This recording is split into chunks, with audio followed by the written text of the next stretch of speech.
This is my review of the Behind the Ropes program for David Haye versus Tony Bellew. I want to give a quick shout out to Nathan who sent me a link to it. It's on the Boxing Pride YouTube channel for those of you who want to check it out. But this is an entertaining program. I believe the stream on the Boxing Pride YouTube channel is both episode 1 and episode 2.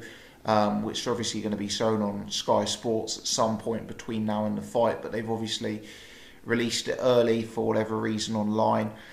Anyway, one of the key themes on this show is how different the approaches of Tony Bellew and David Haye are to the fight. And it actually provides, in my opinion, the greatest source of entertainment and the greatest source of intrigue in the lead up to this fight. Clearly, whoever are the brains behind the operations have had a thought and had a sit down about how they want to sell this fight. And they've decided not to go down the route of trying to sell it as a 50-50 fight. They've decided not to go down the route of trying to sell it as a real competitive matchup where, you know, both guys' careers are on the lines and that sort of things. And to be honest, I applaud them for that because the majority of fans, certainly the hardcore boxing fans, have more sense than that. What they have created, and I presume this is a somewhat scripted creation, is they've created David Haye as a comedy villain. I did a video on this channel several months ago saying, is David Haye an evil genius? And I don't know if the Sky producers have been watching my channel. I think that's highly unlikely. But they've certainly gone down the route of David Haye as this sort of egotistical, arrogant, evil heel character. And for me, it's hugely entertaining. And the way they're depicting David Haye in this fight, and the difference between the way David Haye is approaching this fight towards Tony Bellew creates a great source of entertainment. So during this footage, there are clips, numerous clips of David Haye and his friend and trainer Shane McGuigan effectively lounging on a yacht in Miami, and every so often getting up and just tapping some pads, maybe playing a bit of basketball, perhaps sitting out on the sun like Bond villains with their sunglasses on, eating salads, just looking like they're having an absolute whale of a time. I actually took down some notes on my phone during watching it. There were comments such as the following. David Haye says all he needs to do is turn up soberous, as in not massively drunk, to win the fight. Shane McGuigan said that David Haye could win the fight without him. On numerous occasions, they said that they weren't training for Tony Bellew. They were actually looking past Tony Bellew and training for future opponents. You know, how many times in a fight build-up do you hear, "Are you overlooking your opponent?" And fighters are at such great pains to say, "No, we never overlook an opponent. We're training for the best opponent that could possibly be." But no, McGuigan and Haye have come out and said we're massively looking past Tony Bellew. David Haye even went as far as saying, afterwards, people will say, "Who asked for this fight?" You know, there was talk of him ending the fight in the first round. He was saying it was going to be a massacre.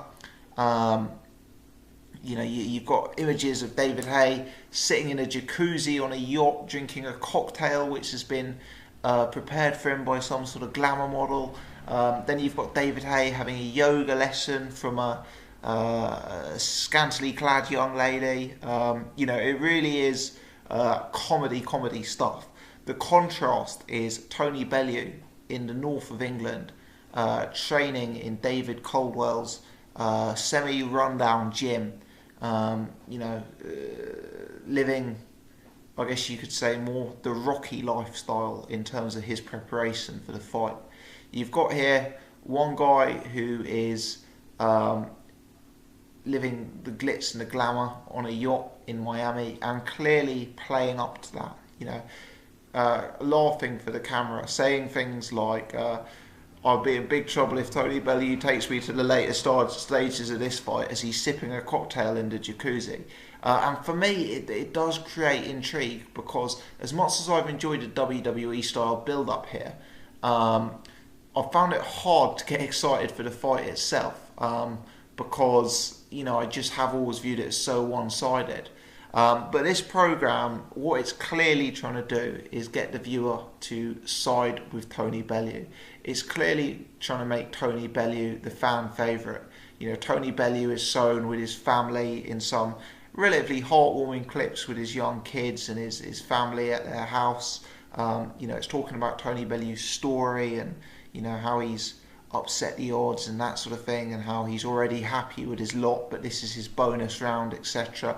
You know, Tony Bellew comes across well in this. It's clearly trying to make Tony Bellew the great British underdog, the guy that people root for, and I guess they're trying to sell pay-per-views on that basis, which I'd rather see than them trying to sell it making out it's a 50-50 fight and, you know, etc. Bellew, for what it's worth, seems to be hanging on to the suggestion that David Haye won't be the same fighter without Adam Booth, and that David Haye's comeback opponents were relatively weak, and therefore we don't know if David Haye is still David Haye. And I actually think that would be relatively fair analysis if David Haye was stepping into a matchup against an Anthony Joshua or a Vladimir Klitschko or someone of that nature. The difficulty is that Tony Bellew is no step up from the guys David Haye has been fighting against. Maybe Bellew's a marginally better fighter, but he's the weight class below. And as Shane McGuigan correctly points out, you know, there's nothing that Tony Bellew does in the ring that he does better than David Haye. You know, David Haye is someone who is going to expose those defensive frailties and will have the power to capitalise on it very, very early on, in my opinion, in McGuigan's opinion, and clearly in David Haye's opinion. The sort of almost comedy heel turn villain that David Haye is portraying while sitting on his jacuzzi is, you know, it's something that I suspect will run after this fight as well, because if Matchroom are going to continue to work with David Haye, if they're going to look to maybe build a Anthony Joshua fight in future, maybe a Dillian White fight, a Luis Ortiz fight, who knows, but I suspect they're going to want to build David Haye as this kind of mega Bond villain type, and have their fighters, be it Tony Bellew this time around or be it Anthony Joshua, as the sort of fan favourites and people's champion, however you want to call them. Has David Haye overlooked Tony Bellew? Well, if you believe this programming, certainly. Can David Haye afford to overlook Tony Bellew? That's a matter of opinion at this point. For me, probably yes. But we'll see. We'll see. Tony Bellew is someone I've underrated time and time again, and he's proved me wrong time and time again. I've picked against him unsuccessfully multiple times on this channel, and if he upsets the apple cart again here, you know, he really, really does deserve to go down in history as one of the greatest upsetters of odds that you're likely to see. I thought the programming was very, very entertaining. I thought it was very well put together, very well filmed, very well produced, and all in all, fairly entertaining. I thought the way that they've approached it by trying to highlight the differences between the two men's lifestyles and two men's preparation was very, very good actually, and adds a sort of different dimension to what you usually see in this kind of programming.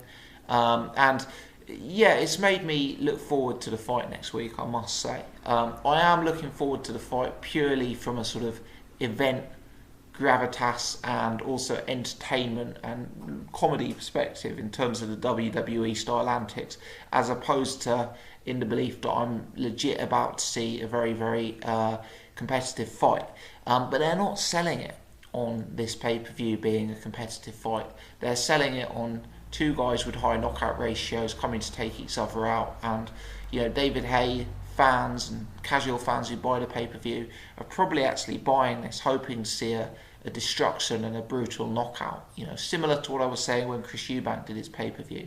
The Chris Eubank casual fans are buying this to see Chris Eubank do highlight reel uppercuts against a punching bag. They're not buying it to see a competitive fight, and that's often what the casual fan wants for their pay-per-view purchase in 2017. They're hoping to see vintage David Haye.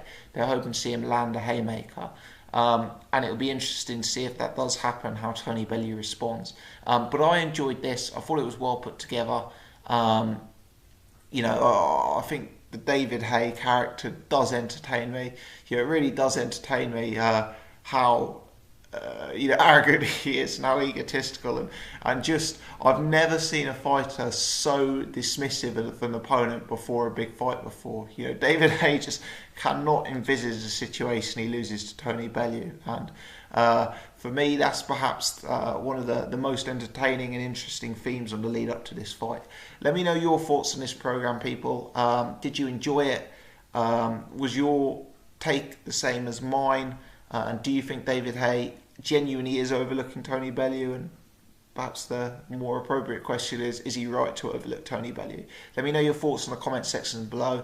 If you've enjoyed this review, please take the thumbs up, hit the thumbs up button, spread this to a wider audience. And if you haven't checked out my stuff before, or if you haven't subscribed for whatever reason, please do press the subscribe button on the channel. I'm going to try and have my logo floating here in the last 20 seconds or so, so hover over that and click subscribe so you can check out my other videos. Thanks for watching, guys. Genuinely appreciate it.